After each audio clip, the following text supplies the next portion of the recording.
In injection molding, precision is everything, and pressure prediction plays a critical role in ensuring part quality and process efficiency. The machine's nozzle plays a critical role in the pressure prediction that Moldex3D calculates, and properly considering the nozzle geometry as a commonly missed component when running simulation. I'm Alex Baker, and welcome to another Moldex3D Advanced Tips and Tricks, where we'll explore how to efficiently use nozzle settings in Moldex3D to enhance pressure prediction, reduce errors, and better match real-world results.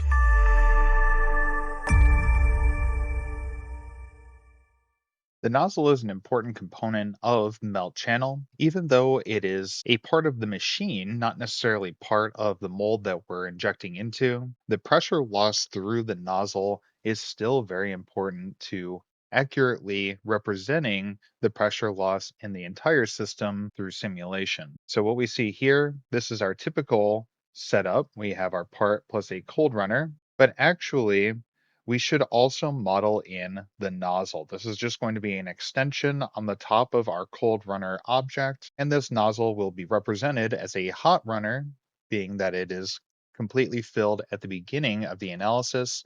The pressure will be applied at the top of our system, at the top of our nozzle, and although the flow is going to start from the bottom of the nozzle, the pressure loss that is incurred along the compression in the case of a nylon nozzle, in the compression along the length of this initial section, the expansion afterwards, that is going to add to the pressure loss that we would see in the rest of our system. Here's the case of a real pressure output from the molding machine. And so we're able to see the pressure loss through the entire system. And actually, in this case, there was a significant pressure loss in the nozzle, as we found out from comparing simulation to reality. Here's a comparison to the Moldex3D result. The red curve down here at the bottom represents what Moldex3D predicted, and we can see that that is very far off from the pressure that was incurred in reality. And so when we're evaluating discrepancies like this, it's important to not only note the differences, but also the similarities. And so in this case, although the final value of pressure is very different here, actually the trends and the slopes of the pressure along this curve here are just very similar to what's happening up here. If we were to translate that curve up and try to match that to what we see from the molding machine, we can actually see that these curves overlay almost exactly on top of one another. And so the discrepancy lies particularly in this nozzle section. And so including a nozzle can help us translate this, get a better pressure prediction at the beginning of the flow, and hopefully that gives us a better match to reality.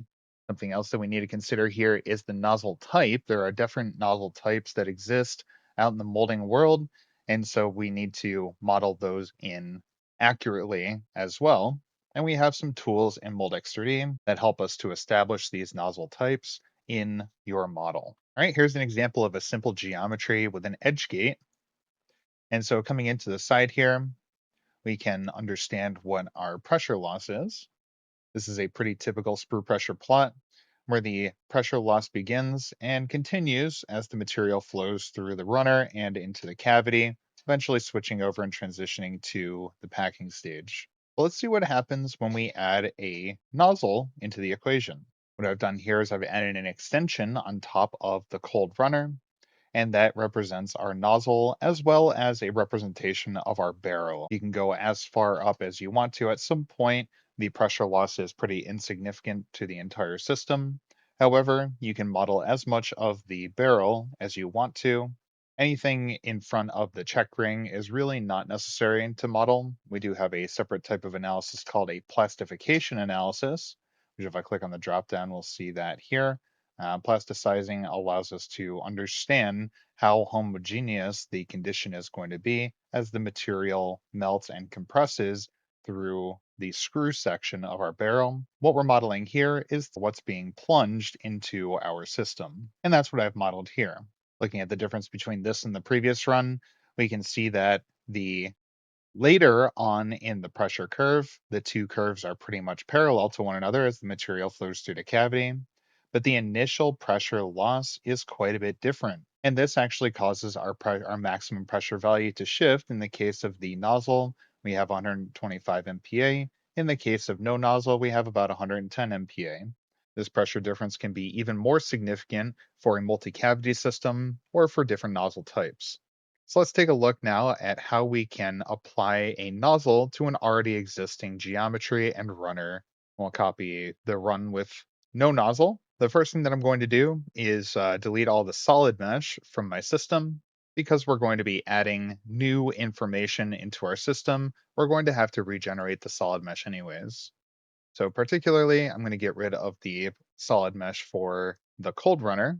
I'm also going to get rid of the melt entrance on top of the cold runner, as the melt entrance should be at the very top of our system, which we're going to be building up even further. So we'll get rid of this. And then I can also get rid of the solid mesh of my part as well. This part's not necessary, but I am going to have to regenerate the solid mesh anyway. So I usually like to work with all the same mesh type. I'm going to show two different ways to create a nozzle in Moldex3D. The first way is a little bit more customizable. The second way is a little bit more automated. From a bare bones standpoint, the nozzle is just an extension of hot runner on top of the cold runner. And so if I'm using a line defined system, or even if this is a geometry, I can just draw lines on top of my cold runner to represent my nozzle. I can go to Tool, Line, and quite simply, I can just draw some lines to represent my nozzle. I can type in the distance that I want each of these sections to be. So if I have a simple taper, then I can draw one line here and then one more line, repeating the function using our space key. We can make these dimensions as specific as we want to.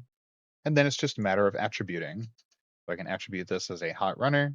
All right, and it has adopted the parameterization from the cold runner. And so I can just create a taper down and then a taper back up for the rest of my nozzle. All right, so I can go, let's say, down to 5. And then for the rest of my nozzle here, change this to hot runner. It adopts that diameter that we already applied. And the green side of my line, I can have as, let's say, 10. All right, so this is just an extension of hot runner on top of our system. And we can just cap it off very easily by going to model and melt entrance to create our melt entrance at the very top of our runner system. All right, going back to where we were, there is another automated way to apply a nozzle in Moldex 3D. I'll go to model, and then over on the right side, I'll go to nozzle zone. The nozzle zone will place an already scripted nozzle type on top of our cold runner geometry. And all I have to do is establish a base point to place this nozzle. I can press OK, and that will create the nozzle for me. This effectively creates and attributes all of the lines for us. We do have to do one additional step though. So this will create a bunch of lines and it will apply a attribution to all these lines under what we call the injection unit attribution.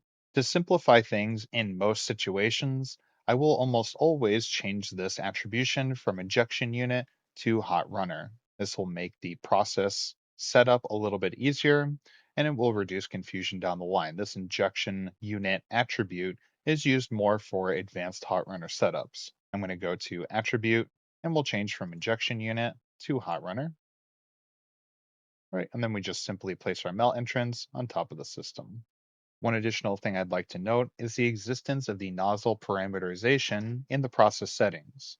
If I go into the process of an already existing run with a nozzle associated, I can go to my machine settings, view, and in here under injection unit, there is a call out for nozzle information. This nozzle information is not used in the traditional injection molding module. This is used specifically for a plastification analysis and other advanced hot runner molding types.